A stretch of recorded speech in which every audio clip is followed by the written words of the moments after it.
My name is Grant Shaw, and I thought I was just being a good person when I donated blood to save a stranger's life. Savannah Gibson, CEO of a billion-dollar pharmaceutical empire, had collapsed moments before her life-saving surgery. With her rare blood type running dangerously low, time was running out. I was already at the hospital waiting for my own daughter's heart surgery when the doctors asked for emergency donors.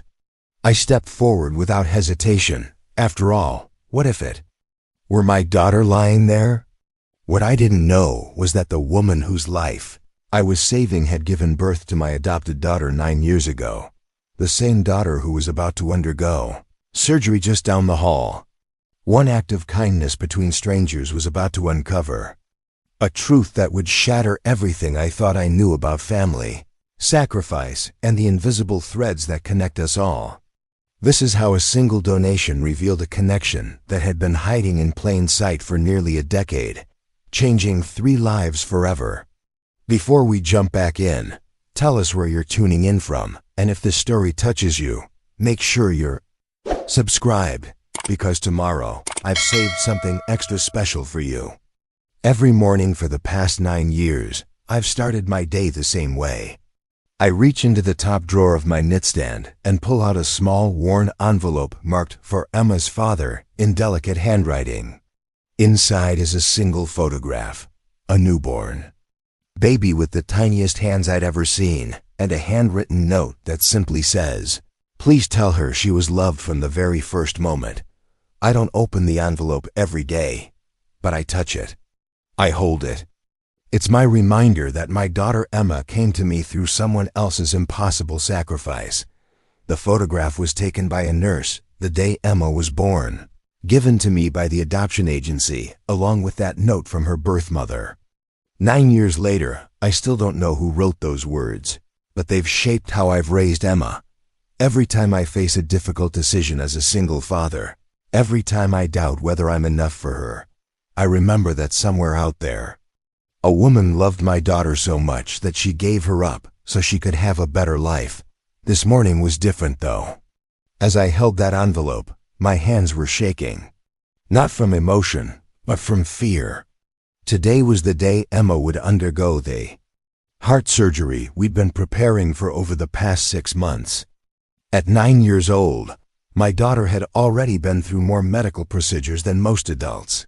But this one would determine whether she'd live a normal, healthy life or continue to struggle with the congenital heart condition that had defined her young existence. I slipped the envelope back into the drawer and walked down the hallway to Emma's room. She was already awake, sitting up in bed with her favorite stuffed elephant, reading a medical journal she'd somehow convinced me to buy her last week.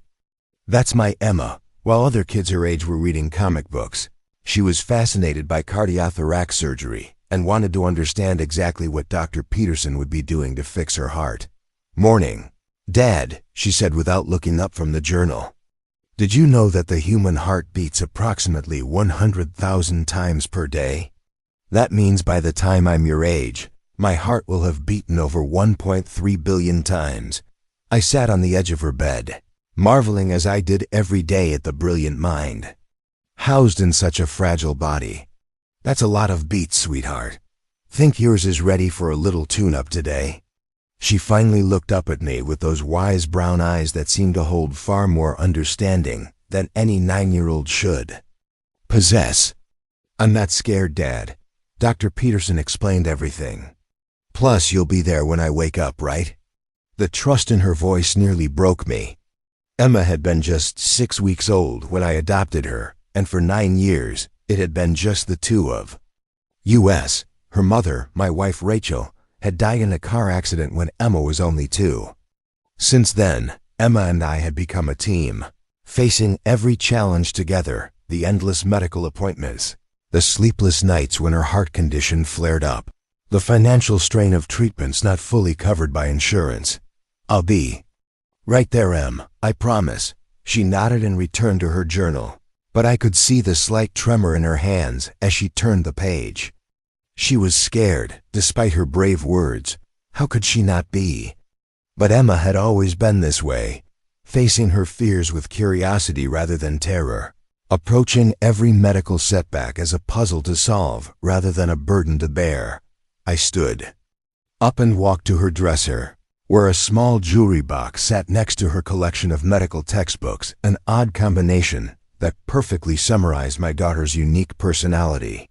Inside the jewelry box was a delicate silver bracelet with a tiny heart charm that Emma wore to every medical appointment. It had been a gift from Rachel just weeks before she died, and Emma considered it her good luck charm.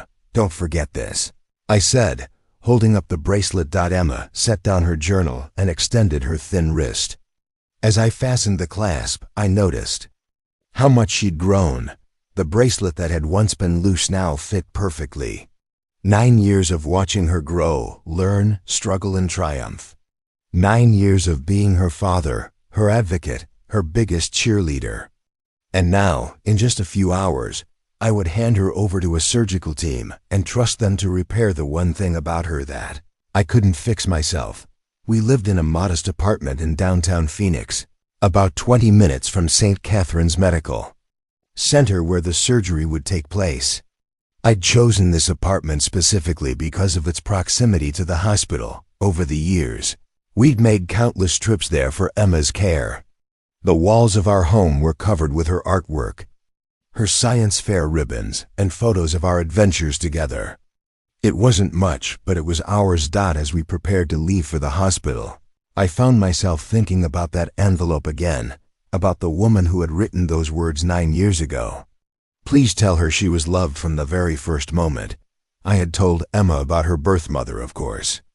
I'd explained that sometimes people make difficult decisions out of love, that her birth mother had wanted her to have opportunities and stability that she couldn't provide at the time. Emma had always accepted this explanation with the same matter-of-fact approach she brought to everything else in her life. "She made a good choice," she told me once when she was 7. "I got you as my dad, and you're exactly who I needed." Now, as we drove toward the hospital in the early morning light, I glanced in the rearview mirror at Emma in the back seat. She had her medical journal open again, but her eyes were focused out the window at the passing cityscape. I wondered if she was thinking about her birth mother too, if she ever imagined what that woman might be doing now, whether she thought about the daughter she'd given up. What I didn't know, what I couldn't possibly have imagined, was that in just a few hours, I would meet that woman. Not as Emma's birth mother, but as a stranger in need of help. A woman whose life I would save, never knowing that she had already saved mine 9 years ago, by trusting me with the most precious gift imaginable. We arrived at St. Catherine's Medical Center at 6:30 a.m., 90 minutes before Emma's scheduled surgery. The hospital was already bustling with activity, nurses hurrying between rooms, doctors reviewing charts, the familiar symphony of beeping monitors and hushed conversations that had become the soundtrack of our lives over the past 9 years. Emma and I were directed to the pre-surgical waiting area on the 7th floor, where families gathered before their loved ones went into operating rooms. It was a space I knew well, unfortunately. The walls were painted in soothing pastels, soft music played from hidden speakers, and large windows offered views of downtown Phoenix. Despite the attempts at creating a calming environment, the tension in the room was always palpable. Today was no different. Emma settled into one of the cushioned chairs with her medical journal while I approached the registration desk. As I handed over our paperwork, I noticed unusual commotion near the elevator banks. Hospital security was directing people away from the VIP surgical suite, and I could hear fragments of urgent conversations between medical staff. Code Blue, Surgical Suite 12. Code Blue, Surgical Suite 12. The announcement over the hospital's intercom system sent a chill through the waiting area. Suite 12 was just down the hall from where Emma would have her surgery. I watched as a team of doctors and nurses rushed past us, their faces grim with concentration.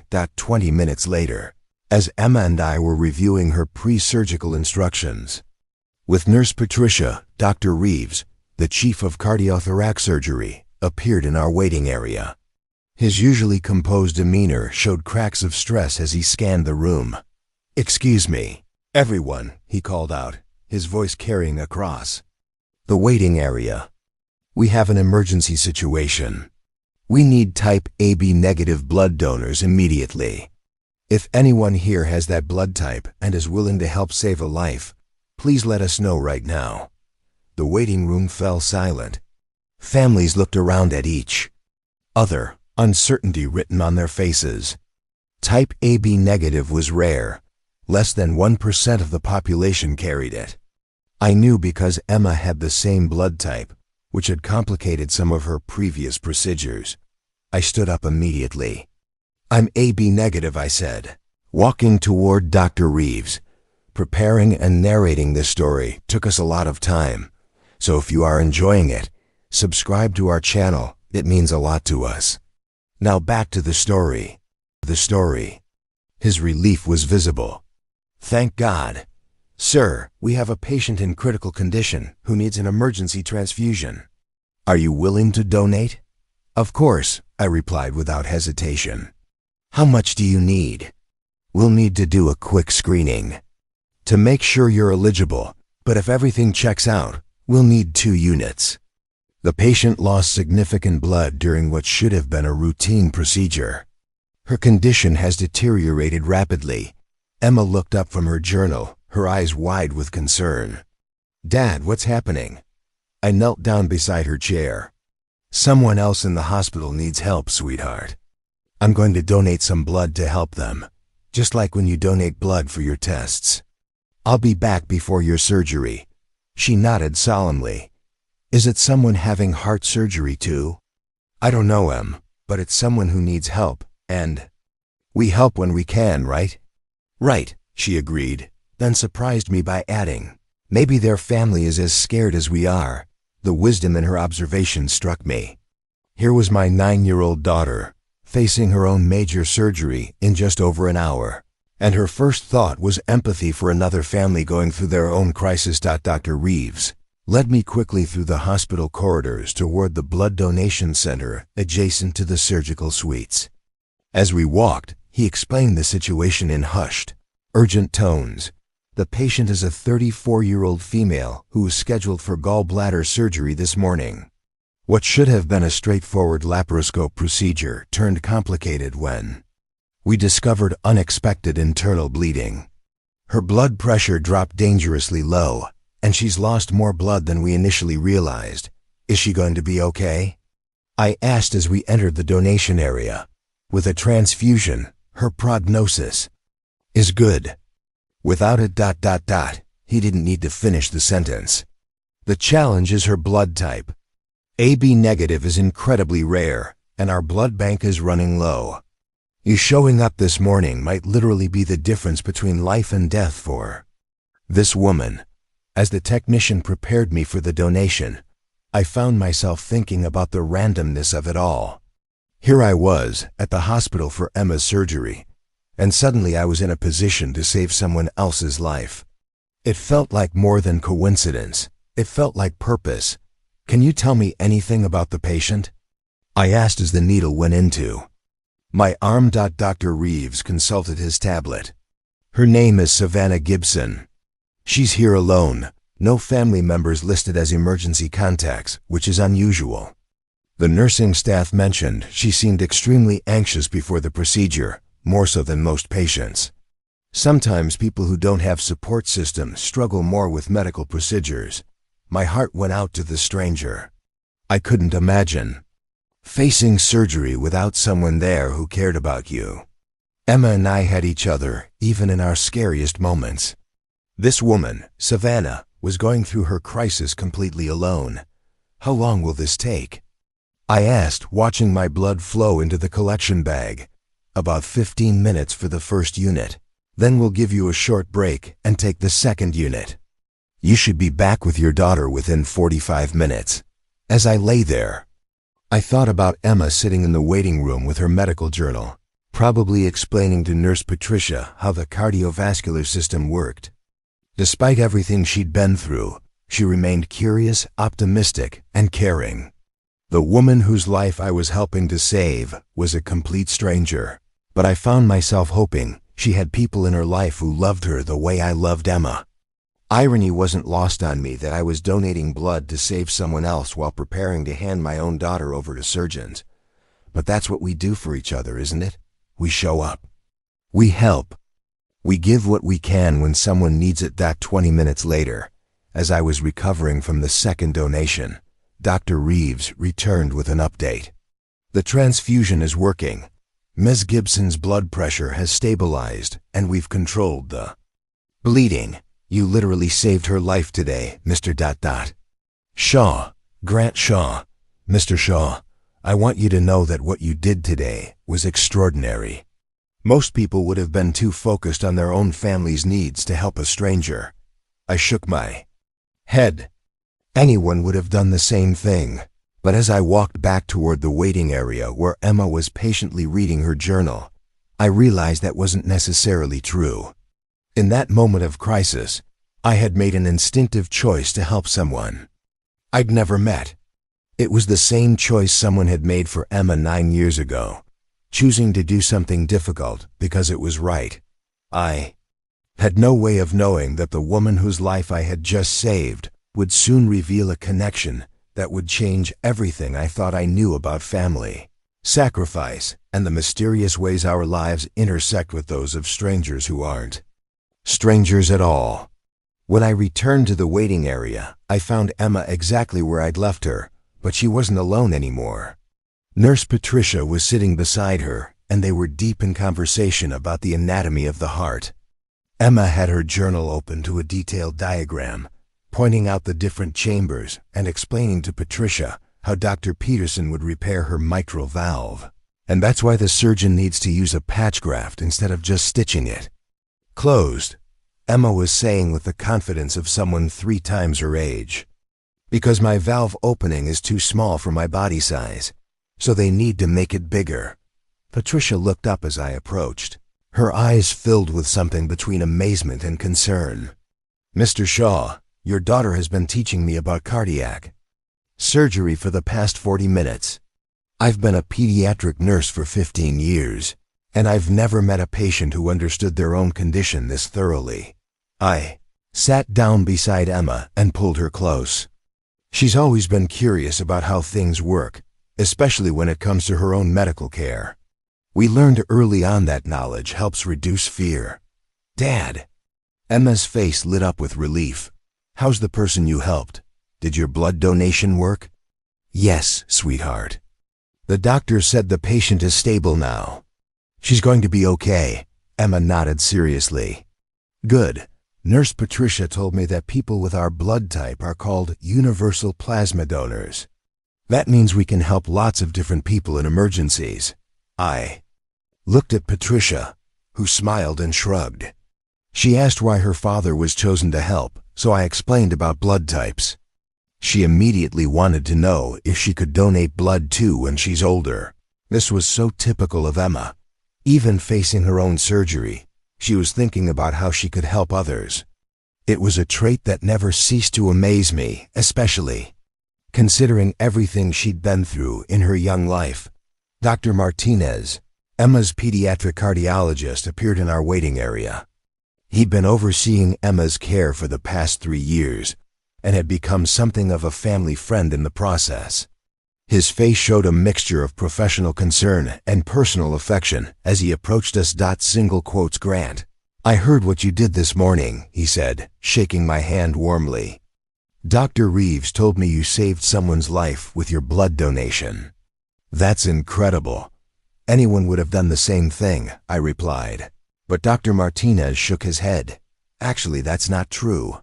We've had emergencies before where we've asked families for blood donors, and most people are too stressed about their own situations to help. What you did was remarkable, especially considering what you and Emma are facing today. Emma beamed with pride. My dad's a hero, she announced matter-of-factly. He's always helping people. Dr. Martinez knelt down to Emma's level. And how are you feeling, Princess? Ready for your big day? I'm ready, Emma said with conviction.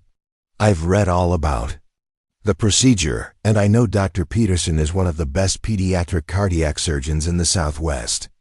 Plus, Dad will be here when I wake up. I felt a familiar tightness in my chest at her complete trust in me. Emma had never known a life where I wasn't there to catch her when she fell, to advocate for her in medical appointments, to hold her hand through every scary moment. But the truth was, she'd been teaching me how to be brave long before I'd ever taught her. Mr. Shaw, Patricia said quietly, I hope you don't mind me asking, but Emma mentioned that she's adopted. I'm curious about how you prepared her for today's surgery. Her level of understanding and emotional maturity is extraordinary. I glanced at Emma, who was now showing Dr. Martinez her medical journal. Emma's birth mother left a note when she placed her for adoption. It said to tell Emma that she was loved from the very first moment. I've tried to raise her with that knowledge, that she was wanted, that every decision made about her life came from love, including the decision to have the surgery, Patricia observed. Especially that decision. We've been open about everything. From the beginning. Emma knows about her heart condition, understands the risks and benefits of the surgery, and participated in the decision to move forward. I never wanted her to feel like medical things were happening to her without her understanding why. Dr. Martinez rejoined our conversation. That approach has made a significant difference in Emma's emotional resilience. We see a lot of pediatric cardiac patients, and very few handle their medical journey with the grace that Emma shows. She gets that from her birth mother, I said without thinking, then paused. I mean, I assume she does. The strength to face difficult situations with courage, that seems too profound to just be learned. It feels innate. What I didn't say was that I often wondered about the woman who had written that note 9 years ago. What kind of person makes the decision to give up a daughter out of love? What kind of strength does that require? I'd raised Emma with endless admiration for her birth mother's sacrifice, but I'd never stopped being curious about who she was, what her life had become. Mr. Shaw, a new voice interrupted my thoughts. It was Dr. Reeves, the surgeon who had overseen the emergency transfusion. Earlier, I wanted to update you on the patient you helped this morning. Ms. Gibson is awake and stable. She asked me to find the donor who saved her life so she could thank them personally. Emma's eyes widened with excitement. Dad, can we meet her? I want to see the person whose life you saved. I looked at Dr. Martinez, who nodded. Emma doesn't go into surgery for another 30 minutes. If you'd like to make a quick visit, I think that would be fine. As we walked through the hospital corridors toward the recovery area, Emma peppered Dr. Reeves with questions about the patient's condition, the surgery that had gone wrong, and how blood transfusions worked. Her curiosity was infectious, and I found myself genuinely interested in meeting this woman whose life had intersected with ours so unexpectedly. She's in room 847, Dr. Reeves said as we approached the recovery wing. I should mention, she seems quite emotional about what happened. She kept saying that she doesn't understand why a stranger would help her when she's never helped anyone else. That comment struck me as odd. How could someone go through life without helping others? But then I remembered what Dr. Reeves had said earlier. She was here alone, no family, no emergency contacts. Maybe she'd lived a more isolated life than I could imagine. As we approached room 847, I had no way of knowing that I was about to meet the woman who had changed my entire world 9 years ago. The woman who had given me the greatest gift of my life, and who had never stopped thinking about the daughter she'd placed in my arms. What I learned about Savannah Gibson in the days that followed would forever change how I understood success, sacrifice, and the hidden pain that wealth and power can mask. But even in that first moment, as we approached her hospital room, I could sense that this was a woman carrying burdens far heavier than the medical crisis that had brought us together. Savannah Gibson was the CEO and founder of Phoenix Biome Solutions, one of the fastest-growing pharmaceutical companies in the Southwest. At 34, She had built an empire worth over $2 billion, specializing in breakthrough treatments for rare genetic disorders. Her company's headquarters occupied a gleaming 30-story tower in downtown Phoenix, where she commanded a workforce of over 8,000 employees across 12 countries. From her corner office on the 30th floor, Savannah could see the entire Phoenix metropolitan area spread out below her like a conquered territory. The walls were lined with awards: Entrepreneur of the Year, Forbes 40 Under 40, Time Magazine's Most Influential People in Healthcare. Her desk, a massive piece of Italian marble, held 3 computer monitors displaying real-time data from her company's global operations. But for all the trappings of success, Savannah's office told another story to those who looked closely enough. There were no family photos on her desk, no personal mementos, no signs that anyone else existed in her world. Her calendar was managed by 3 assistants working in shifts to accommodate her 18-hour workdays. She ate most of her meals at her desk, delivered by a rotating staff of personal chefs who prepared precisely calibrated nutrition plans designed to optimize her performance.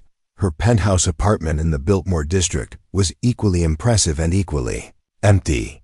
Floor-to-ceiling windows offered panoramic views of the desert landscape, while museum-quality art hung on walls that had never heard laughter or conversation. The master bedroom contained a bed that was only used for sleep, never shared, never warmed by another person's presence. In 9 years of living there, Savannah had never hosted a dinner party, never had friends over for holidays, never experienced the simple pleasure of someone else's presence in her carefully curated space. What most people didn't know about Savannah Gibson was that every success, every achievement, every milestone in her remarkable career had been driven by a single devastating decision she'd made 9 years earlier. As a struggling graduate student at Arizona State University, drowning in student debt and facing homelessness, she had discovered she was pregnant. With no family support, no financial resources, and a future that seemed to demand an impossible choice between her education and motherhood, she had made the hardest decision of her life. She had carried her daughter for 9 months while completing her master's degree in biochemistry, working 3 part-time jobs to pay for prenatal care. During those months, she would sit in her cramped studio apartment, hands on her growing belly, reading scientific journals aloud to the life growing inside her. She talked to her unborn daughter about molecules and chemical reactions, about the dream she had for breakthrough treatments that could change the world. The day Emma was born, Savannah held her daughter for exactly 4 hours. She memorized every detail: the tiny fingers that grasped her thumb, the way her daughter's eyes seemed to focus on her face, the soft sounds she made when she was content. A nurse had taken a photograph, which Savannah kept hidden in her private safe at home, never displayed but never forgotten. Before placing Emma for adoption, Savannah had written a letter that she'd revised dozens of times. Please tell her she was loved from the very first moment. She had finally written, knowing that these words would be her only message to the daughter she would never know. She had chosen the adoptive family carefully, a young couple who desperately wanted a daughter who had stable jobs in a house with a yard and dreams of Little League games and school plays. That decision had become the driving force behind everything that followed. Every late night in the laboratory, every risky business decision, every sacrifice of personal relationships in pursuit of professional success, it was all an attempt to become worthy of the daughter she had given away. She told herself that someday, when she had built something meaningful enough, when she had contributed something significant enough to the world, the pain of that separation might finally make sense. Phoenix Biome Solutions had emerged from her doctoral research into pediatric cardiac conditions, a focus that wasn't coincidental. While she would never know her daughter's medical history, Savannah had dedicated her career to developing treatments for the kinds of conditions that could affect any person.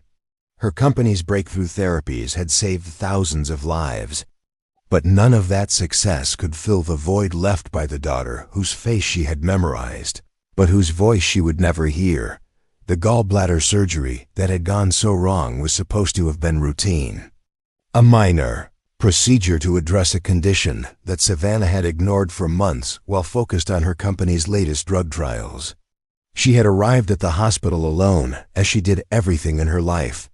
No emergency contacts, no one to call if something went wrong, no hand to hold when the fear crept in. As the anesthesia had begun to take effect, Savannah's last conscious thought had been about the photograph hidden in her safe at home. If she didn't survive the surgery, no one would ever know about the daughter she had loved enough to give away. No one would understand that every achievement in her remarkable career had been an attempt to honor a decision made from love rather than abandon. She had awakened in the recovery room to learn that her life had been saved by a stranger, a single father who had stepped forward to donate blood while waiting for his own daughter's surgery. The irony wasn't lost on her that she, who had given up a daughter, had been saved by someone who was clearly an extraordinary father. As Grant Shaw and his daughter approached her hospital room, Savannah had no idea that she was about to meet the man who had raised her daughter with the love and stability she had dreamed of providing but couldn't. She had no idea that the brave, brilliant young girl beside him was the baby she had held for 4 precious hours 9 years ago. All she knew was that a stranger had saved her life, and for the first time in years she would have the opportunity to thank someone for an act of pure kindness. To understand how different my world was from Savannah Gibson's, you need to know that I measure wealth not in dollars, but in the sound of Emma's laughter echoing through our small apartment at 6 a.m. when she discovers something fascinating in her latest medical journal. You need to know that success, for me, isn't counted in business deals or awards, but in the moments when Emma feels safe enough to cry about her fears, knowing I'll hold her until the tears stop.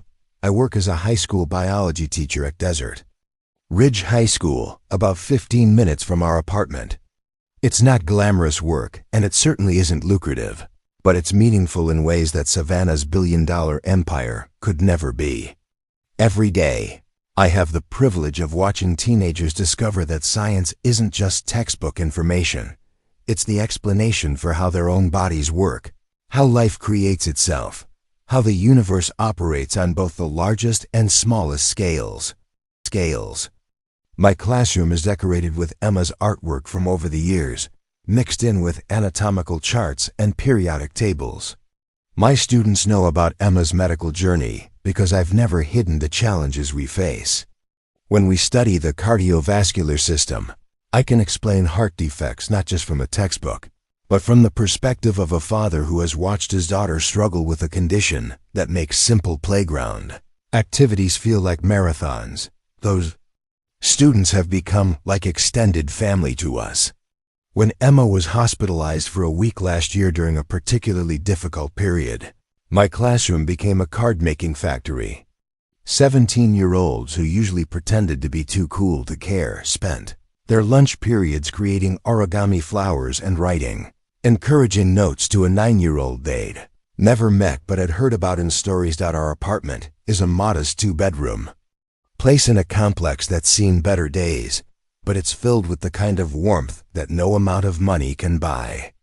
The living room walls are covered with Emma's science fair projects, her artwork, photos of our weekend adventures to free museums and hiking trails. The kitchen table where we eat every meal together is scarred from years of Emma's craft projects and my evening grading sessions, but it's also where we've shared countless conversations about everything from molecular biology to her dreams of becoming a doctor. Emma's bedroom is her sanctuary. Half typical 9-year-old girl space with stuffed animals and books, half junior medical library with anatomy models and scientific journals. I've never restricted her curiosity about medical topics, even when other parents suggested it might be too much for someone her age. But Emma's condition has made her body a fascinating puzzle to solve rather than a burden to bear, and I've supported her natural inclination to understand what she's experiencing. My own bedroom is simpler: a bed, a dresser, and dozens of framed Photos documenting Emma's growth from the tiny 6-week-old baby I brought home to the remarkable young woman she's becoming. The knitstand drawer holds not just that precious envelope from her birth mother, but also letters from parents of my students, thank you notes from Emma's doctors, and birthday cards that Emma has made for me over the years. The truth is, we live paycheck to paycheck. Teaching doesn't pay enough to cover Emma's medical expenses, even with insurance. I work summers at a local tutoring center, and I've taken on weekend landscaping jobs when the medical bills pile up too high.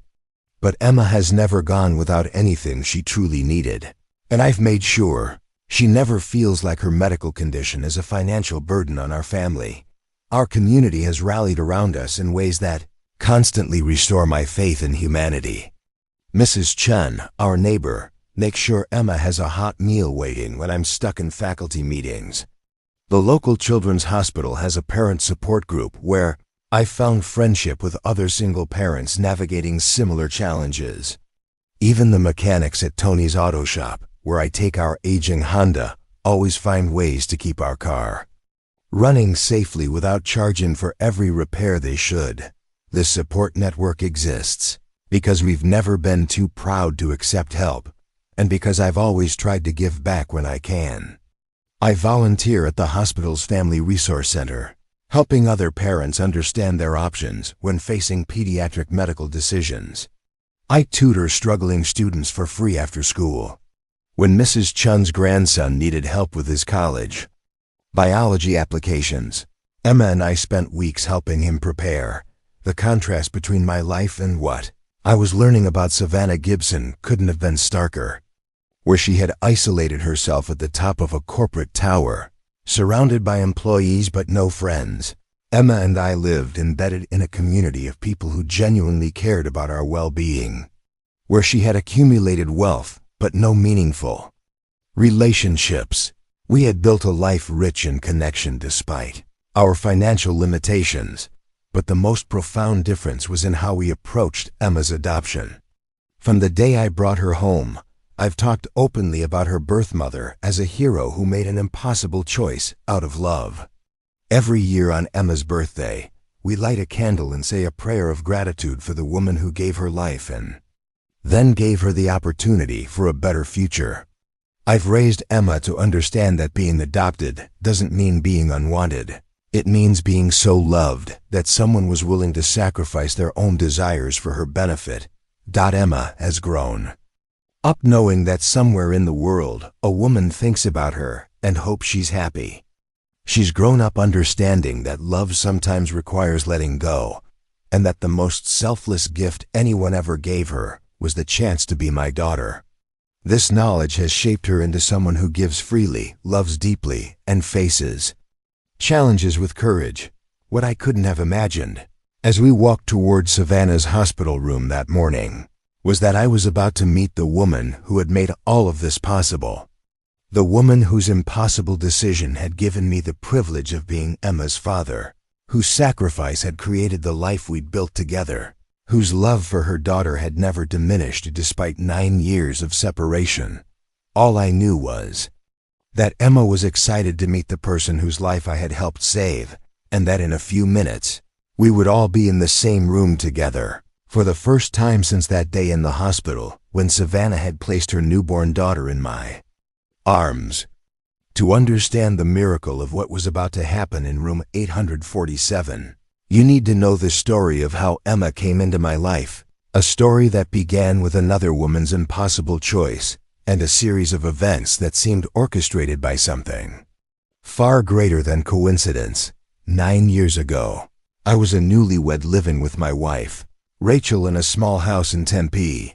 We'd been trying to have a family for 3 years, when we learned that Rachel couldn't carry a pregnancy to term. The devastation of that diagnosis led us to explore adoption, and after months of paperwork, interviews, and waiting, we were approved by Arizona Family Services as potential adoptive parents. The call came on a Tuesday morning in March. I was grading papers when Rachel burst through the front door, tears streaming down her face. For a terrifying moment, I thought something horrible had happened. Then she spoke the words that would change our lives forever. "There's a baby girl. Her birth mother chose us."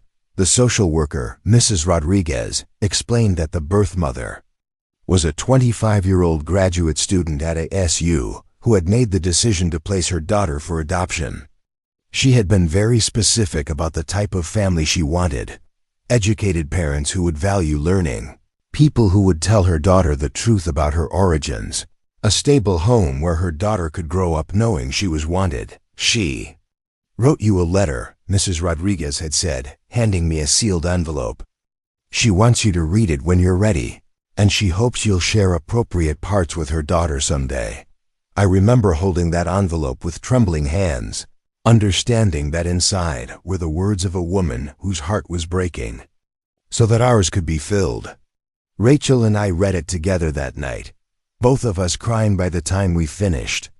The birth mother's love for her daughter radiated from every carefully chosen word.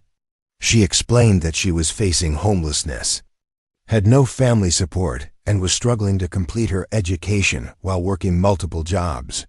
But more than that, she wrote about her dreams for her daughter. "I want her to grow up in a house with books and laughter," she had written. "I want her to have parents who will encourage her curiosity, who will never let her doubt that she is loved and wanted. I want her to have opportunities that I cannot give her right now, but that I hope to create for other families someday through my work in science." The birth mother had requested that we wait until the baby was 6 weeks old before the adoption was finalized. During those weeks, she was caring for her daughter in a transitional housing program while completing her final semester. Mrs. Rodriguez explained that this was unusual. Most adoptions happened directly from the hospital, but the birth mother had wanted to ensure her daughter was healthy and that she herself was emotionally ready for the separation. On the day we met our daughter for the first time, Rachel and I drove to the social services office with a car seat we'd practiced installing dozens of times in hearts, so full of anticipation we could barely speak. The birth mother had asked not to meet us in person, feeling it would make the separation too difficult. Instead, she had asked Mrs. Rodriguez to facilitate the transition. When Mrs. Rodriguez placed that 6-week-old baby in Rachel's arms, I watched my wife transform into a mother instantly. Emma. We had chosen the name together, not knowing that it was also the birth mother's choice. Looked up at us with those serious brown eyes that already seemed to hold wisdom beyond her weeks. "Her birth mother wanted me to give you this," Mrs. Rodriguez said, handing me a small photograph. It showed the baby on the day she was born, tiny and perfect, with a handwritten note on the back. "Emma Rose, born March 14th, 3:47 a.m., 6 pounds 2 ounces. Loved from the very first moment." But it was the other item that truly broke my heart. Mrs. Rodriguez placed a delicate silver bracelet with a tiny heart charm on Emma's wrist. "Her birth mother bought this for her," she explained. "She said every little girl should have something beautiful that's just hers, and she hoped Emma would wear it whenever she needed to feel brave." Brave. That bracelet, the same one Emma wore to every medical appointment, had been chosen by the woman whose life I had just saved with my blood donation. What I learned later, through follow-up conversations with Mrs. Rodriguez, painted a picture of Emma's birth mother that made her sacrifice even more profound. She was brilliant, completing a graduate degree in biochemistry while working 3 jobs. She had spent her pregnancy reading scientific journals aloud to her unborn daughter, talking to her about molecules and discoveries, sharing her passion for understanding how life worked at its most fundamental level. She would have been an extraordinary mother, Mrs. Rodriguez had told us during one of our post-adoption check-ins. But she was mature enough to recognize that being extraordinary and being ready are not the same thing. She chose to give her daughter what she couldn't provide herself: stability, security, and a 2-parent home. The birth mother had also requested regular updates through the agency, photos and brief reports about Emma's development.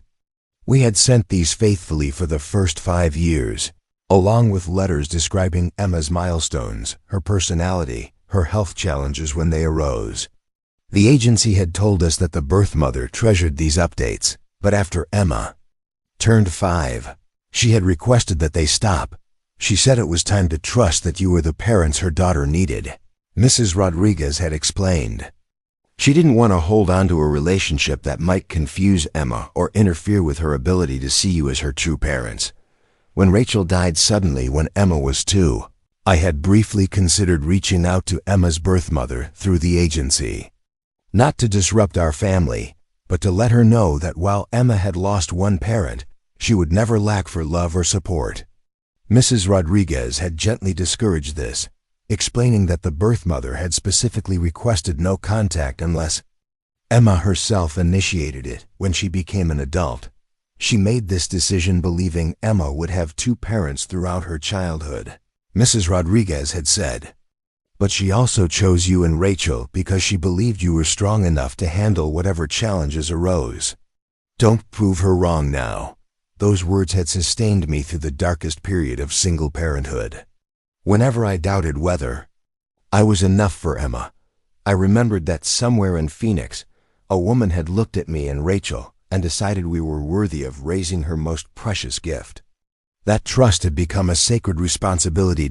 As Emma grew, I began to see traces of the woman who had given her life. Emma's scientific curiosity, her ability to face medical challenges with remarkable courage, her instinct to help others even when she was struggling herself. These seemed like inherited traits from someone who had made career choices based on helping families like ours. Now, as we approached room 847, I realized I was about to thank the woman who had saved a stranger's life while I was preparing to meet the person whose life I had saved. The symmetry was almost too perfect to believe. What I didn't know was that the woman in that hospital bed had spent 9 years building a pharmaceutical empire focused on treating the exact type of heart condition that Emma had been born with. I didn't know that every breakthrough her company achieved was motivated by thoughts of a daughter she had placed in the arms of strangers, hoping they would love her enough to help her overcome any obstacle, and I definitely didn't know that.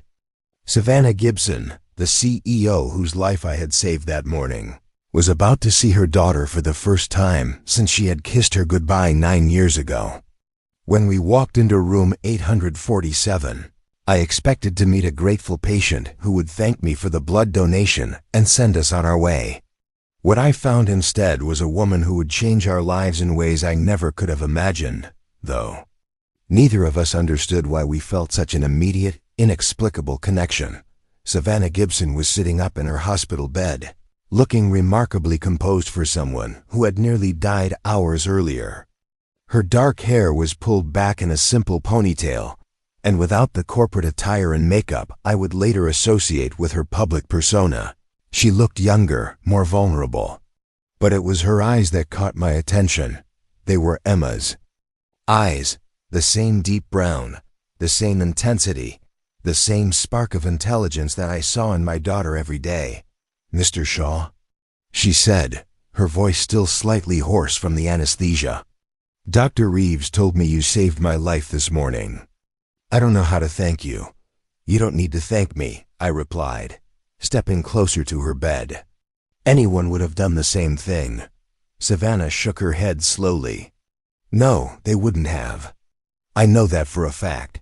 Her gaze shifted to Emma, who was standing beside me with her characteristic mixture of curiosity and shyness. "And you must be Emma. Dr. Reeves mentioned you're having surgery today, too."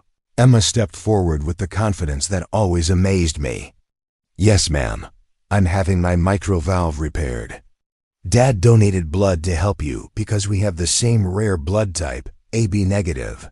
That makes us special because we can help lots of people in emergencies." Something flickered across Savannah's face at Emma's words. Recognition? Surprise? But it was gone so quickly I almost missed it. "You're very brave," she said softly.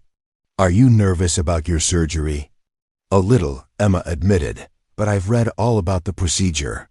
Knowledge helps reduce fear. That's what Dad always says."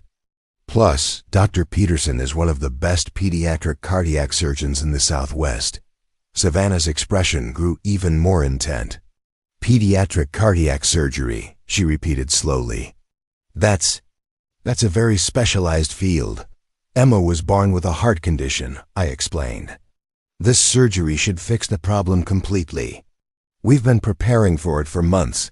March 14th, Emma added matter-of-factly. That's when I was born. And that's when Dr. Peterson scheduled my surgery. He said it was fitting to fix my heart on the anniversary of when it started beating. The blood drained from Savannah's face. I watched her grip the bed rail, her knuckles turning white. March 14th, she whispered. Is everything okay? I asked, concerned by her sudden pallor. Should I call a nurse? No, I'm fine, she said quickly, though she clearly wasn't. It's just ... Today is March 14th. What are the odds that your daughter would have surgery on her birthday? Emma brightened. Dad says the universe likes neat patterns. Like how we both have the same blood type, and how you needed help the same day I needed courage. I watched Savannah study Emma's face with an intensity that seemed far beyond polite interest. When Emma absently touched the silver bracelet on her wrist, her lucky charm for medical procedures, Savannah's breath caught audibly. That's a beautiful bracelet, Savannah said, her voice barely above a whisper. Emma looked down at her wrist and smiled. My birth mother chose it for me. Dad says she wanted me to have something beautiful that was just mine, something to help me feel brave. I wear it to all my medical appointments. The silence that followed was profound. Savannah stared at the bracelet with an expression I couldn't interpret. Longing, recognition, pain? When she finally spoke, her voice was thick with emotion. Your birth mother sounds like a very wise woman. She is, Emma said with absolute conviction. Dad tells me stories about her sometimes. She was really smart, studying science in college. She loved me so much that she wanted me to have parents who could give me a better life than she could at the time. Dad says that's the most beautiful kind of love, when you want something good for someone, even if it makes you sad. I watched tears gather in Savannah's eyes, though she fought to control them. Your father is right, she managed. That is the most beautiful kind of love. Dr. Martinez appeared in the doorway. Emma, it's time to get you ready for surgery. Emma turned to Savannah with the earnest expression she wore when something was important to her. I hope you feel better soon, Ms. Gibson, and I hope you have people who love you taking care of you. Thank you, sweetheart, Savannah replied, her voice breaking slightly on the words. I hope your surgery goes perfectly. As we prepared to leave, Emma surprised everyone by approaching Savannah's bed and gently placing a small origami crane on her bedside table. I made this morning while we were waiting, she said. It's for good luck. Dad taught me that when we help each other, good things happen. After Emma was taken to pre-op, I returned to Savannah's room to check on her. She was holding the origami crane, tears streaming down her face. I'm sorry, she said when she saw me. Your daughter is just... She's extraordinary, she is, I agreed, sitting in the chair beside her bed. But you seem upset.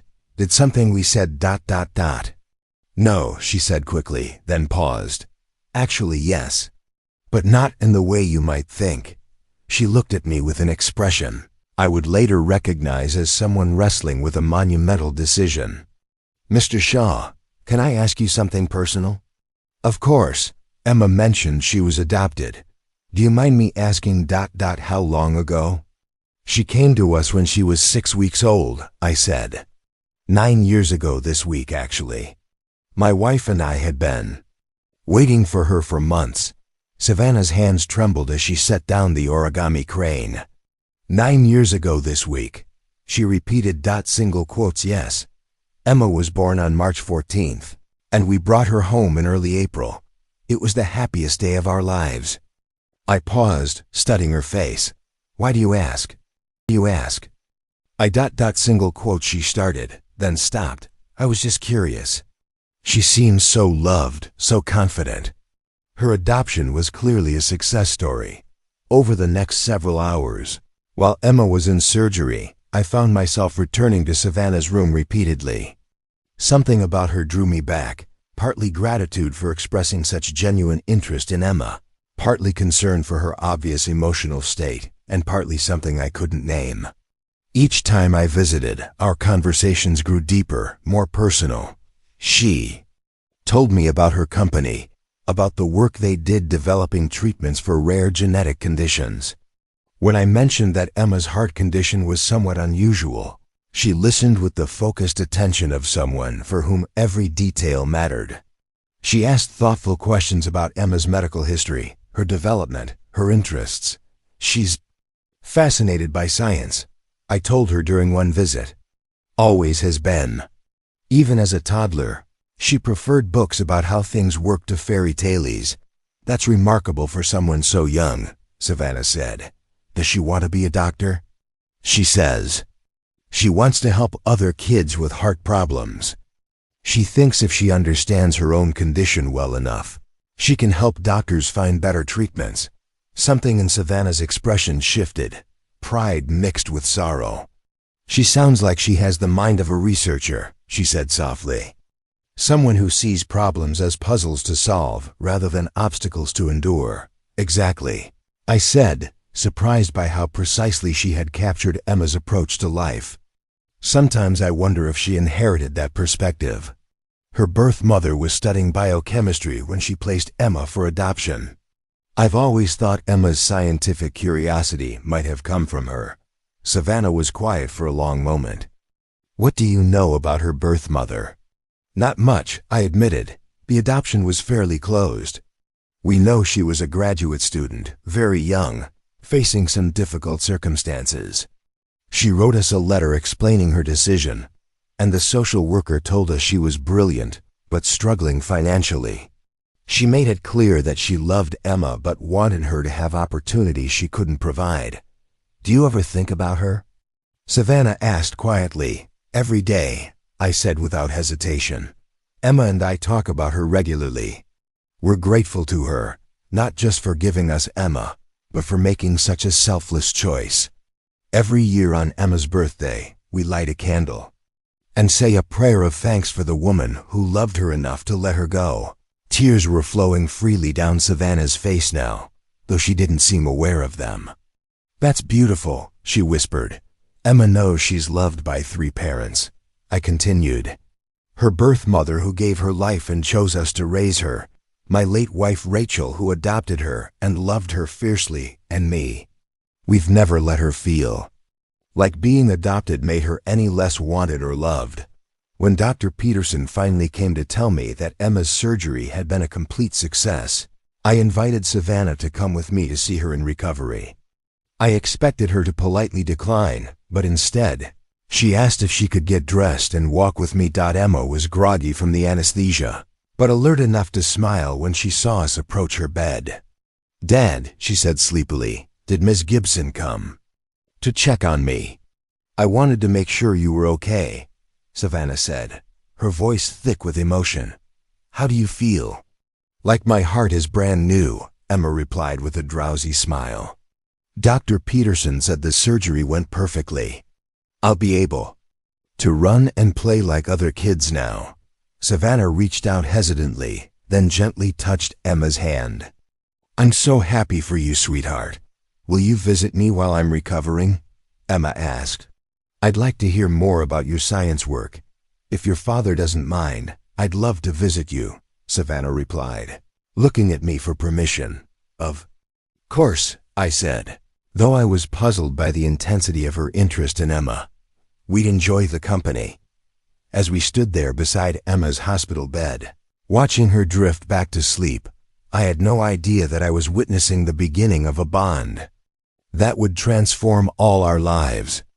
I didn't understand why Savannah seemed so emotionally invested in a patient's daughter she'd just met, or why she looked at Emma with an expression of wonder mixed with heartbreak. What I did know was that Emma had touched something deep in this successful, powerful woman, something that had been buried for a long time. And somehow, witnessing Emma's courage and joy seemed to be healing a wound in Savannah that I didn't yet understand she carried. The growing connection between them felt natural, inevitable, as if they had been meant to find each other. Which, of course, they had been, 9 years ago, when a young woman made the hardest decision of her life and chose to trust strangers with her most precious gift. The revelation came to Savannah first, and I'll never forget the moment I watched 9 years of carefully controlled composure shatter in the space of a single heartbeat. It happened 3 days after Emma's surgery, during what I thought was just another friendly visit to check on both of our recoveries. Emma had been discharged the day before and was resting comfortably at home, but Savannah had asked if we could visit her once more before she was released. I thought it was sweet. The successful businesswoman had clearly been touched by my daughter's spirit, and Emma had been asking about Ms. Gibson every few hours since we'd left the hospital. We found Savannah sitting by her window, staring out at the Phoenix skyline with an expression I couldn't read. She'd been quiet during our previous visits, almost contemplative, as if she was working through some internal puzzle. When she saw Emma approaching with a new origami creation, this time a colorful butterfly, her face lit up with the kind of joy that seemed almost painful in its intensity. "I made this one with the art supplies you sent to my room," Emma said, presenting the butterfly with pride. "The nurse told me you arranged for them to be delivered." "Thank you." Savannah had indeed sent art supplies to Emma's room, along with several advanced science books that were technically above Emma's reading level, but which she had devoured anyway. It was an unusually generous gesture from someone who had known us for only a few days, but Emma had been delighted by the gifts. "You're very welcome, sweetheart," Savannah said, accepting the butterfly with reverent care. "It's beautiful. You're incredibly talented." Emma beamed at the praise, then settled into the chair beside Savannah's bed, with the comfortable ease she'd developed around this woman who seemed to understand her in ways that surprised even me. "Ms. Gibson, can I ask you something?"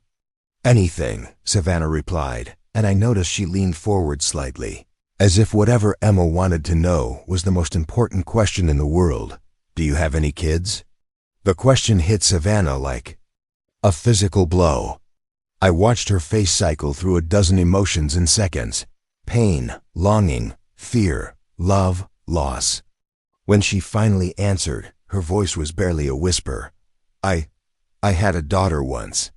A long time ago." Emma's expression softened with the empathy that always amazed me. "What happened to her?" "I had to let her go," Savannah said, tears gathering in her eyes.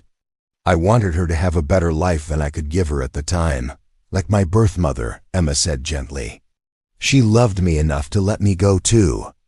Dad says that's the most beautiful kind of love. When you want something good for someone, even if it makes you sad." The words seemed to break something inside Savannah. She turned away from us, her shoulders shaking with silent sobs. I moved to comfort her, but Emma was already there, placing her small hand on Savannah's arm with the gentle confidence of someone who had comforted many crying adults in hospital settings. "I'm sorry," Emma said softly. "I didn't mean to make you sad. But if it helps, I think about my birth mother every day, and I'm not sad about what she did. I'm grateful. Because of her choice, I got to have the best dad in the world, and she got to know that I was safe and loved." Savannah looked at Emma through her tears, studying her face with an intensity that had grown stronger with each visit. What do you know about your birth mother?" she asked, her voice trembling. "Lots of things," Emma said, settling back in her chair as if preparing to share her favorite story. "She was really smart, like you. She was studying science in college, biochemistry, I think Dad said. She was young and didn't have much money, but she worked really hard and dreamed of helping people through her research." Savannah's breathing became shallow, quick. "What else?" "She was brave," Emma continued. "Dad says she carried me for 9 months while finishing school and working 3 jobs. She talked to me before I was born. read science books out loud so I would hear her voice and know about the things she loved. How do you know that? Savannah whispered. The social worker told Dad and Rachel. That's my other mom who died when I was little. She said my birth mother used to sit in her tiny apartment and explain molecules and chemical reactions to me while I was still in her tummy. Dad thinks that's why I love science so much. Each detail Emma shared seemed to physically impact Savannah. She gripped the bed rail so tightly her knuckles were white, and I could see her pulse racing in her neck. Something was wrong, but I couldn't understand what. Emma, Savannah said, her voice barely audible. What agency handled your adoption? Arizona Family Services, Emma replied promptly. Mrs. Rodriguez was our social worker. She was really nice. She said my birth mother was very careful about choosing my parents because she wanted to make sure I would be loved and have opportunities to learn. Savannah's face had gone ashen. Mrs. Rodriguez, she repeated mechanically. Do you know her? Emma asked with interest. She retired last year, but she still sends me birthday cards. I watched Savannah struggle to breathe, watched her hands shake as she reached for something on her bedside table. It was her phone, and she was scrolling through it with desperate urgency, as if searching for something crucial. Emma, she said, her voice cracking. What day were you born? March 14th, Emma said cheerfully. That's why it was so perfect that I had my surgery on my birthday. Dr. Peterson said it was like giving my heart a birthday present. Savannah made a sound that was half sob, half gasp. She found what she was looking for on her phone and stared at the screen with an expression of shock, so profound I started to worry she was having another medical emergency. Savannah, are you okay? I asked, moving closer. Should I call a nurse? She looked up at me with eyes wide with disbelief and recognition. Grant, she whispered. What time was Emma born? The question seemed random, but something in her tone made me answer. 3:47 in the morning. March 14th, 2015. She weighed 6 pounds 2 ounces. I paused, studying her face. Why? Savannah's phone slipped from her trembling hands. On the screen, I glimpsed what looked like a photograph of a newborn baby before the device clattered to the floor. Because, she said, her voice breaking completely, that's exactly when and where and how much my daughter weighed when she was born. The words hung in the air like a thunderclap. Emma looked confused, glancing between Savannah and me as if waiting for one of us to explain what was happening. But I was frozen, my mind struggling to process what Savannah had just said. Your daughter? I managed. Savannah reached with shaking hands for her purse on the bedside table. From inside, she pulled out a worn photograph, the same photograph I kept in my nightstand drawer at home. The same baby, the same hospital bracelet, the same handwritten notation on the back. Emma Rose, she whispered, reading from the back of the photo. Born March 14th, 2015, 3:47 a.m., 6 pounds, 2 ounces. She looked up at Emma with tears streaming down her face. Loved from the very first moment. Emma's eyes widened as understanding began to dawn. She looked at the photograph, then at Savannah, then at me. That's the same picture Dad has at home, she said slowly. Because we're the same person. Sweetheart, Savannah whispered. I'm your birth mother. The silence that followed was deafening. Emma stared at Savannah with an expression of wonder and disbelief, while I felt like the ground had shifted beneath my feet. The woman whose life I had saved with my blood donation. The CEO who had shown such inexplicable interest in my daughter. The person who had been moved to tears by Emma's courage. She was the woman who had written the letter I treasured, who had chosen the bracelet Emma wore, who had trusted me with her most precious gift. You're her, I said, my voice barely a whisper. You're the woman who wrote the letter. Savannah nodded, unable to speak through her tears. You chose the bracelet. I continued, pieces falling into place with staggering clarity. You talked to Emma about science while she was in the womb. You picked us to be her parents. I did, she managed. I chose you because I could see in your interview that you would love her the way she deserved to be loved. I chose you because I knew you would tell her the truth about her adoption, and because you promised to help her reach for her dreams. Emma, with the incredible adaptability of a 9-year-old, was the first to move. She stood up slowly and approached Savannah's bed with the same gentle confidence she'd shown all week. Are you really my birth mother? She asked, her voice full of wonder rather than confusion. I am, Savannah whispered. And Dad saved your life with his blood donation? He did. Emma considered this information with the serious expression she wore when working through complex problems. So Dad gave you blood to save your life, and you gave him me to make his life better? The simple clarity of her observation broke through my shock. I watched Savannah's face transform as Emma's words sank in. This 9-year-old had just summarized the cosmic justice of what had happened between us. Suppose that's exactly what happened, Savannah said, reaching out tentatively to touch Emma's hand. Emma took her hand without hesitation. Does this mean I get to have 3 parents now instead of just 2? She asked. Because Dad always said my birth mother loved me too, and now I get to actually meet her? The hope in Emma's voice, the pure acceptance and joy, seemed to heal something fundamental in Savannah. I watched years of pain and guilt melt away as she realized that her daughter wasn't angry or confused about the adoption. She was grateful for it. If that's what you want, Savannah whispered, then yes. You get to have 3 parents who love you more than anything in the world. That's what I want, Emma said firmly. Then, with the directness that was so characteristically hers, she asked, Can I hug you?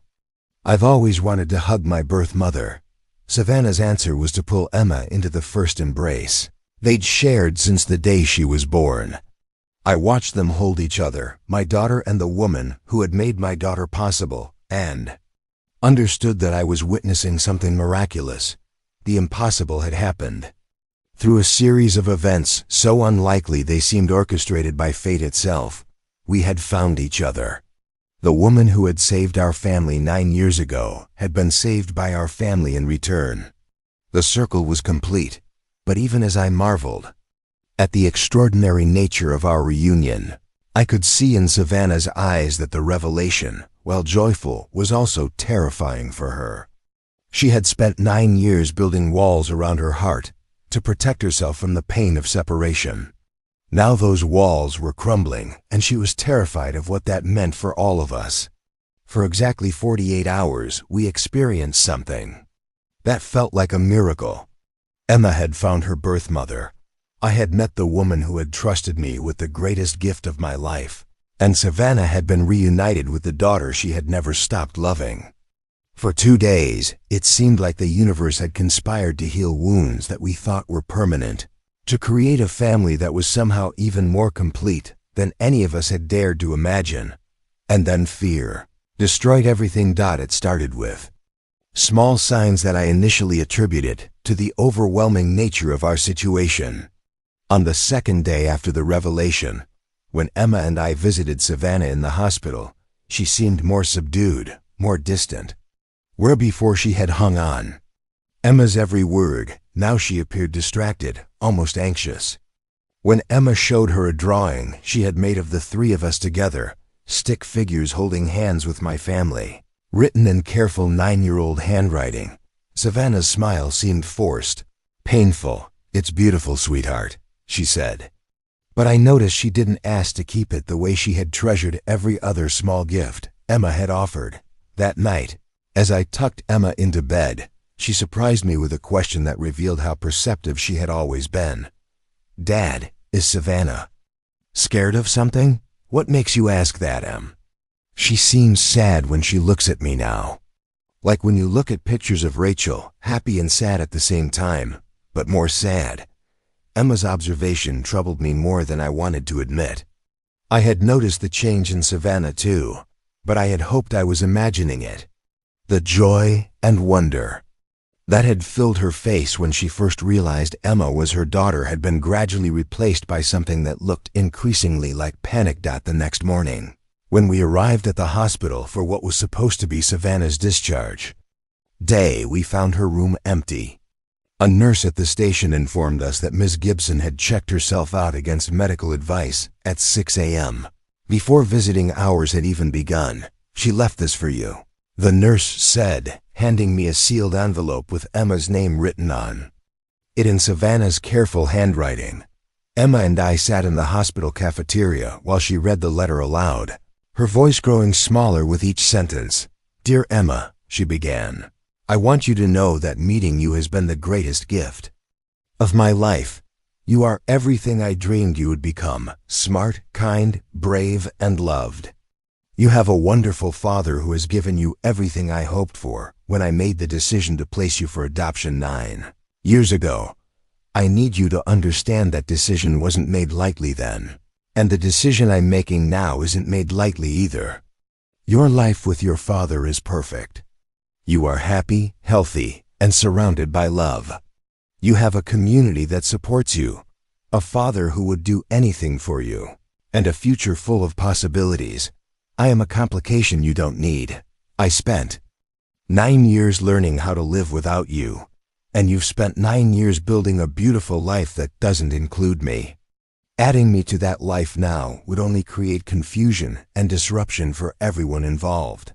Please know that I will always love you, that I will always be grateful for the brief time we had together this week, and that I will spend the rest of my life cherishing the knowledge that you are happy and loved. But I think it's best if we return to our separate lives now, before we create more complications than healing. Be happy, my beautiful daughter. You have everything you need to become everything you're meant to be. All my love, Savannah." By the time Emma finished reading, tears were streaming down both our faces. But where my tears came from anger and disbelief, Emma's came from pure heartbreak. "She's leaving again," Emma whispered. "Just like before, except this time I got to know her first." The devastation in her voice ignited a protective fury in me that I had rarely experienced. How dare Savannah do this to Emma? How dare she reopen wounds that had healed, create hope that she then shattered, make Emma feel abandoned all over again? "Dad," Emma said, looking up at me with those wise brown eyes that now reminded me painfully of the woman who had just abandoned her again. "Did I do something wrong? Did I say something that made her not want to be my mom?" "No, baby," I said, pulling her close. "You didn't do anything wrong. Savannah is scared, and sometimes when adults get scared, they make bad decisions that hurt the people they love." But even as I comforted Emma, I struggled to understand Savannah's reasoning. The woman I had spent a week getting to know had shown nothing but love and delight in Emma's presence. She had been moved to tears by Emma's courage, amazed by her intelligence, and visibly healed by the knowledge that her daughter was thriving. What could have changed so dramatically that she would choose to walk away from the miracle we had all experienced? That afternoon, I called Phoenix Beyond Solutions and asked to speak with Savannah. Her assistant informed me that Ms. Gibson was unavailable and would be traveling on business indefinitely. I tried her personal cell phone, which went straight to voicemail. I even drove to her company's headquarters and attempted to see her in person, only to be told by security that Ms. Gibson was not in the building and they couldn't provide any information about when she might return. Emma's reaction to this second abandonment was somehow worse than if Savannah had never been found at all. For 9 years, Emma had carried an idealized image of her birth mother as a hero who had made a sacrifice out of love. Now she had to reconcile that image with a woman who had chosen to leave her not once, but twice. The worst part was watching Emma blame herself. Despite my repeated assurances that Savannah's decision had nothing to do with anything Emma had said or done, my daughter began second-guessing every interaction they'd had. Maybe I asked too many questions about science, she would say. Maybe she thought I was too nerdy. Maybe I shouldn't have made her those origami animals. Maybe she thought they were babyish. Maybe she realized I'm not as smart as she thought I would be. Each self-doubt broke my heart a little more. Emma had approached the reunion with her birth mother with the same open courage she brought to everything else in her life, and now that courage had been rewarded with rejection. I watched her confidence crumble, saw her retreat into herself in ways that reminded me of the darkest days after Rachel's death. The impact extended beyond just Emma's emotional well-being. Her recovery from surgery, which had been progressing beautifully, seemed to stall. She complained of chest pain that the doctors couldn't find a physical cause for. She stopped asking questions during her follow-up appointments, no longer curious about the medical procedures that had always fascinated her. She picked at her food and had trouble sleeping, waking up several times each night from dreams she couldn't or wouldn't describe. 3 weeks after Savannah's disappearance, Dr. Martinez pulled me aside during one of Emma's checkups. "Grant, I'm concerned about Emma's emotional state," he said. "Her physical recovery is fine, but she's showing signs of depression. Can you tell me what happened? 3 weeks ago, she was the happiest I'd ever seen her. Now she seems like a different child." Found myself in the impossible position of explaining to Emma's doctor that her birth mother had found us, bonded with us, and then disappeared again out of some misguided sense of protection. Dr. Martinez listened with growing concern and anger. "Let me understand this correctly," he said when I finished. "This woman inserted herself into Emma's life during one of the most vulnerable times right around major surgery, formed an emotional bond with her, and then disappeared without explanation." "She left a letter," I said weakly. "A letter that basically told Emma she was a complication that wasn't worth the trouble." Dr. Martinez replied sharply. "Grant, this woman has traumatized your daughter. Whatever her reasons, her actions have caused Emma significant psychological harm." The truth of his words hit me like a physical blow. In my anger at Savannah for abandoning Emma again, I had focused on the betrayal rather than the deeper damage she had caused. Emma hadn't just lost her birth mother twice. She had lost her faith in the love that had sustained her through every previous challenge. Meanwhile, I was learning more about Savannah's sudden departure through news reports and business publications. Phoenix Biome Solutions stock had dropped significantly after their CEO had unexpectedly canceled major meetings and disappeared from public view. Industry analysts were speculating about a hostile takeover, a personal scandal, or a serious health crisis. None of them could have imagined that Savannah Gibson had voluntarily walked away from everything because she was terrified of disrupting a 9-year-old's life. Through a mutual contact at the hospital, I learned that Savannah had checked herself into a private medical facility in Sedona, ostensibly for stress-related treatment following her surgical complications. But the doctor who shared this information with me suggested it was more of a voluntary retreat from reality than a medical necessity.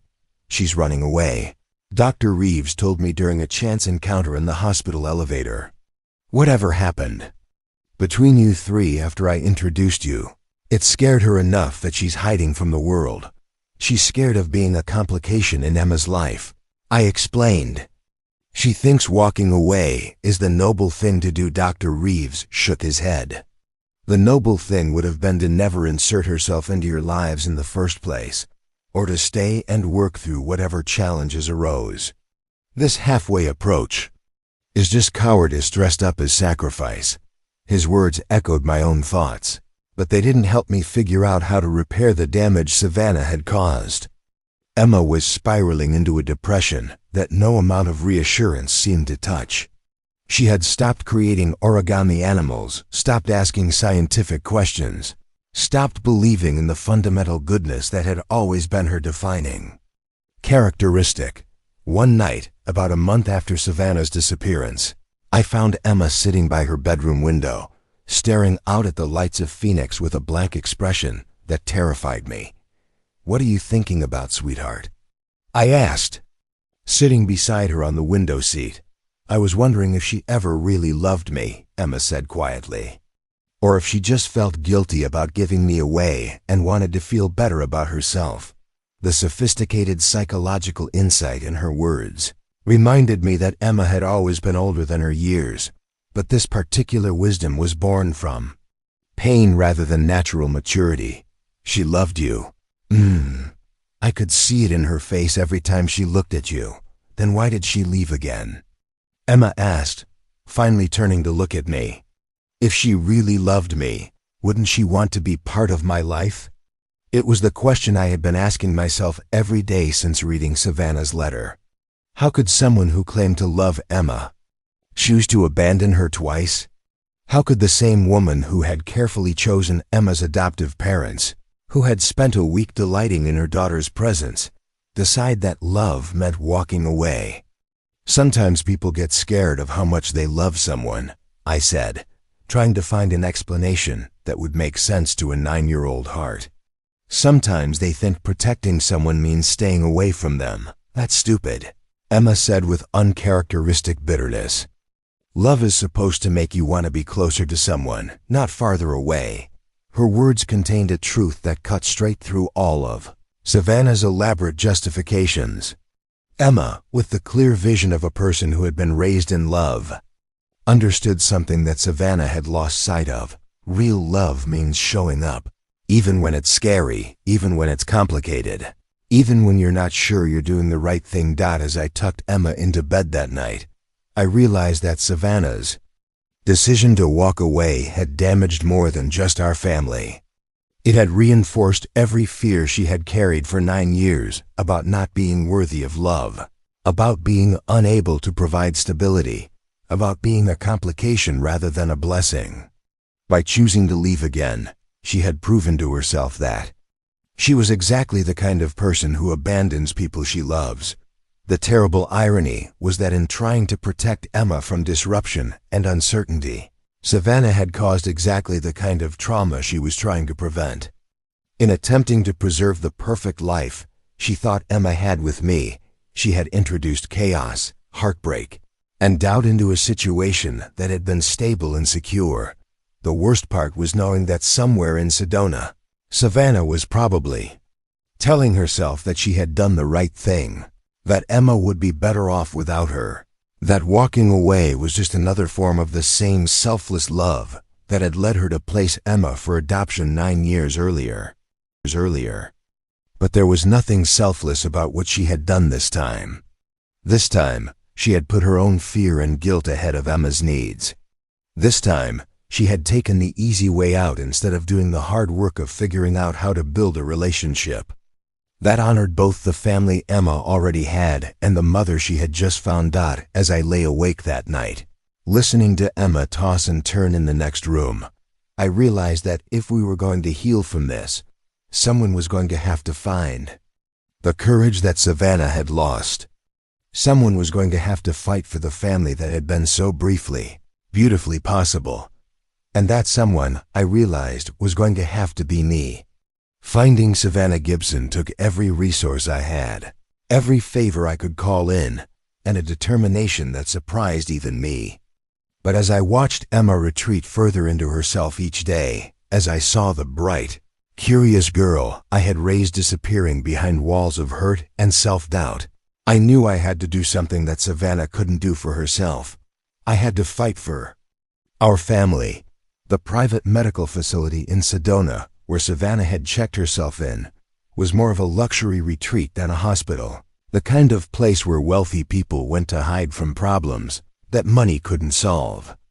Getting past their privacy policies and security measures required every ounce of teacher creativity and stubborn persistence I possessed.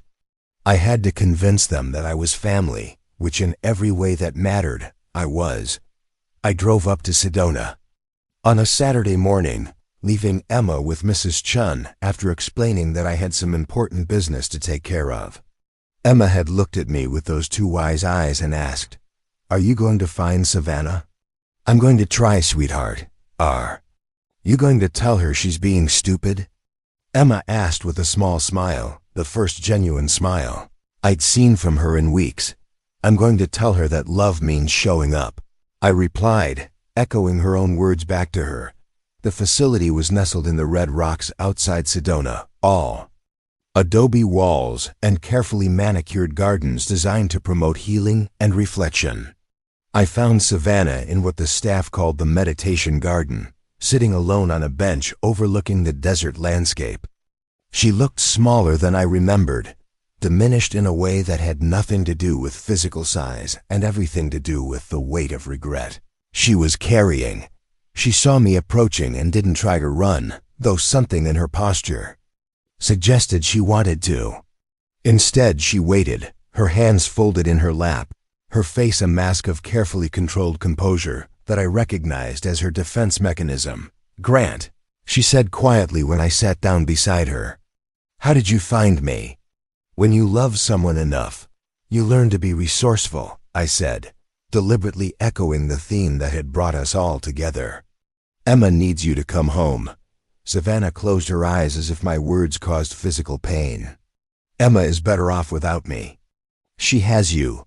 She has her community. She has everything she needs for a stable, happy life. I'm just a complication that would disrupt all of that. Do you know what Emma asked me the night after you left?" I said, turning to face her directly. "She asked me if she had done something wrong to make you not want to be her mom." "A 9-year-old child is blaming herself for your fear." The words hit Savannah like physical blows. I watched her composure crack, saw tears gather in her eyes despite her attempts to maintain control. "That's exactly why I had to leave," she said desperately. "I'm already causing her pain. I'm already disrupting her sense of security.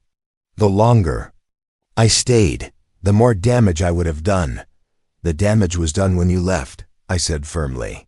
"Savannah, Emma isn't some fragile creature who needs to be protected from complexity. She's your daughter, brilliant, resilient, and capable of understanding far more than you give her credit for. She doesn't need a perfect life. She needs authentic relationships with people who love her enough to work through difficulties."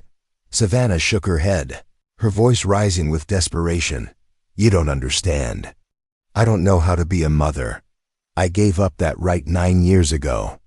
I built my entire life around the decision to let her go. I don't know how to suddenly be part of a family." "Neither did I said simply. "When Rachel died and I became a single father overnight, I had no idea what I was doing. I was terrified every day that I wasn't enough for Emma, that I would somehow fail her. But you know what I learned? Love isn't about being perfect. It's about showing up anyway." I pulled out my phone and showed her a video I had taken the week before. Emma in her bedroom, listlessly moving origami paper around without folding it, staring out the window with the same hollow expression I'd seen too often lately. "This is what your protection looks like," I said, watching Savannah's face crumple as she saw Emma's obvious depression. "This is what happens when someone Emma loves decides she's not worth fighting for. I am fighting for her." Savannah protested weakly. "I'm staying away so she can have the stability she deserves." "You're fighting for your own fear," I corrected. "You're choosing the easy path because it allows you to maintain the narrative you've built about yourself, that you're someone who has to sacrifice her own happiness for Emma's good. But that's not what Emma needs from you anymore." I stood up from the bench, needing to move as the weight of what I was about to say settled over me. "Savannah, 9 years ago, you made an impossible choice out of love. You gave Emma to us because you believed we could provide something you couldn't. And you were right. We gave her stability, security, and unconditional love. But Emma isn't that helpless baby anymore. She's a remarkable young woman who has room in her heart for more love, not less." Savannah looked up at me with an expression of desperate hope mixed with terror. "What if I mess it up? What if I can't figure out how to be part of your family without disrupting everything you've built?" "Then we'll figure it out together," I said. "Savannah, you're not being asked to replace anything or anyone. Rachel will always be Emma's mom, the woman who adopted her and loved her for the first 2 years of her life. I will always be her dad, the man who has raised her and will continue to be her primary parent. But Emma has enough love in her Heart for a birth mother, too, if that birth mother is brave enough to accept it. I sat back down and pulled out the envelope I had brought with me, the one containing the letter Savannah had written 9 years ago, the letter I had treasured and shared with Emma countless times. Do you remember what you wrote in this letter? I asked, unfolding the worn pages. You wrote that you wanted Emma to grow up in a house with books and laughter. You wanted her to have parents who would encourage her curiosity and never let her doubt that she was loved. You wanted her to have opportunities that you couldn't provide at the time, but that you hoped to create for other families someday through your work in science. Savannah nodded, tears flowing freely now. You've accomplished everything you dreamed of, I continued. You've built a company that develops treatments for conditions like Emma's. You've created opportunities for thousands of families. You've become exactly the kind of person you hoped to be when you wrote this letter. Emma doesn't need you to sacrifice yourself for her anymore. She needs you to share yourself with her. I reached into my pocket and pulled out something else. The origami butterfly Emma had made for Savannah. The one she had refused to take when she left. Emma asked me to give this back to you, I said, placing the delicate paper creation in Savannah's hands. She said if you ever get brave enough to come home, she wants you to have it as a reminder that beautiful things can be created from simple materials, if you're patient and gentle with them. Savannah held the butterfly like it was made of the most precious substance on earth, her tears falling onto the colorful paper. She also asked me to tell you something, I continued. She said that if being her birth mother is too scary, maybe you could just start by being her friend. She said friends show up for each other even when things are complicated. The simple wisdom of Emma's words seemed to break through the last of Savannah's defenses. She doubled over, sobbing with the force of 9 years of suppressed grief, fear, and love finally being released. I've been so afraid, she whispered between sobs. So afraid of not being enough, of disrupting her life, of loving her too much. Or not enough. I've been afraid that if I let myself be her mother, I wouldn't be able to handle it if something went wrong. Something already went wrong, I said gently. You left and we survived it. Emma is resilient because she learned resilience from you, from the courage it took to choose adoption, and from me, from watching me navigate single parenthood. She can handle having a relationship with you. The question is whether you can handle having a relationship with her. Savannah looked up at me with red-rimmed eyes. What would that even look like? How do we build a relationship when I don't know how to be a mother and she already has a father? Who is everything she needs? We start small, I said. We start with honesty. We tell Emma that you were scared and made a mistake. We tell her that you're willing to try being part of her life if she's willing to try having you in it. We figure out what role makes sense. For you, maybe it's the science mentor who teaches her about research. Maybe it's the friend who shares her love of origami. Maybe it's the birth mother who can answer questions about where she came from. I paused, watching understanding dawn in Savannah's eyes. But we do it together, I continued. Emma has been very clear that she wants 3 parents who love her. She doesn't see you as a complication or a threat to her relationship with me. She sees you as a missing piece of her family that she's finally found. What about you? Savannah asked quietly. How do you feel about sharing Emma with the person who gave birth to her? The question got to the heart of everything I had been processing over the past few weeks. Savannah, you gave me the greatest gift of my life. Emma became my daughter because you loved her enough to choose what was best for her instead of what was easiest for you. I could never see you as anything other than the person who made my family possible. I stood up again, extending my hand to help her up from the bench.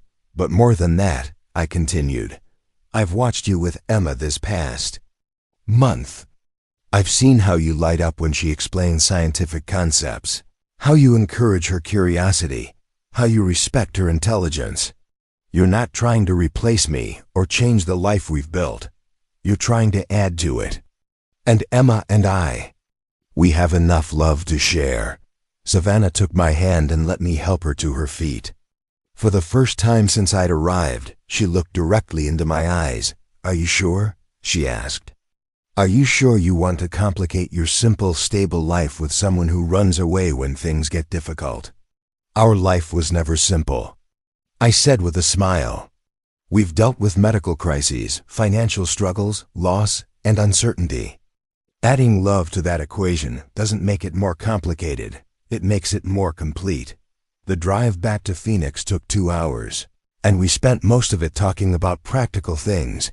How often Savannah might visit, what kinds of activities she might share with Emma, how we would explain her temporary absence. But underneath the logistics, I could sense a fundamental shift in Savannah's perspective. She was no longer talking about herself as someone who had to choose between loving Emma and protecting her. She was starting to see herself as someone who could love Emma by being present in her life. When we pulled into the parking lot of our apartment complex, I saw Emma's face appear in our living room window. She had been watching for us, hope and fear warring in her expression. Savannah saw her too and froze. What if she's changed her mind? What if she doesn't want to see me after I left? "There's only one way to find out," I said. "But Savannah, Emma has been asking about you every day since you left. She never stopped wanting you in her life. She just stopped believing it was possible." We walked up to our apartment together, and I unlocked the door to find Emma standing in the hallway, clutching a new origami creation, this one a complex flower made from multiple colored papers. "I made this for you," she said simply, approaching Savannah with the same brave directness she had always shown. "It's called a kusudama ball. It's made from 12 separate flowers that fit together to make something bigger and more beautiful than any of them could be alone." Savannah knelt down to Emma's level, accepting the intricate creation with reverent hands.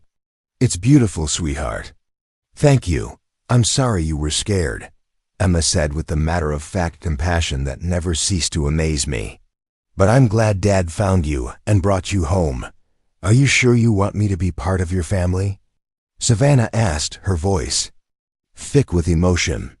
"Even though I made a mistake and left when I should have stayed." Emma considered the question with the seriousness she brought to all important matters. "Dad makes mistakes sometimes too," she said finally. "But he always tries to fix them, and he never stops loving me. If you promise to try to fix your mistakes and never stop loving me, then yes, I want you to be part of our family, I promise." Savannah whispered, and then she did what she should have done weeks earlier. She pulled Emma into her arms and held her daughter like she never intended to let her go again. 6 months later, our lives had settled into a new rhythm that felt both surprising and inevitable. Savannah visited twice a week, sometimes taking Emma to her research lab where my daughter delighted in asking questions that challenged PhD students, sometimes joining us for quiet dinners where we shared the ordinary moments that make up a family's life. Emma's confidence had returned stronger than ever, bolstered by the knowledge that she was loved by 3 parents who each brought something different to her life. Her medical recovery was complete, and she had begun talking about following in Savannah's footsteps by studying biochemistry. Savannah had made changes too. She had stepped back from some of her company's operations to make time for Emma, but rather than diminishing her work, the personal fulfillment seemed to energize her professional life. She had begun funding scholarships for single parents pursuing education in scientific fields, inspired by her own journey and Emma's adoptive story. As for me, I discovered that sharing Emma didn't diminish my role as her father, it enriched it. Watching Emma learn about her genetic heritage, seeing her benefit from Savannah's mentorship, witnessing the healing that occurred when all 3 of us chose love over fear, these experiences deepened my appreciation for the complex, beautiful ways that families can be formed and reformed. The envelope I had treasured for 9 years now sits in a frame on our living room wall, next to photos of all 3 of us together. Emma had suggested we display it as a reminder that love sometimes requires patient waiting, but always rewards courage. Sometimes the family we're meant to have isn't the one we start with, or even the one we planned for. Sometimes it's the one we create when we choose to show up for each other again and again, through fear and doubt and imperfection. Sometimes it's the one we find when we stop running from love and start running toward it instead. And sometimes, if we're very lucky, it's the one that finds us in a hospital hallway, when a single act of kindness reveals connections that were always there, waiting to be discovered. Up next, you've got 2 more standout stories right on your screen. If this one hit the mark, you won't want to pass these up. Just click and check them out.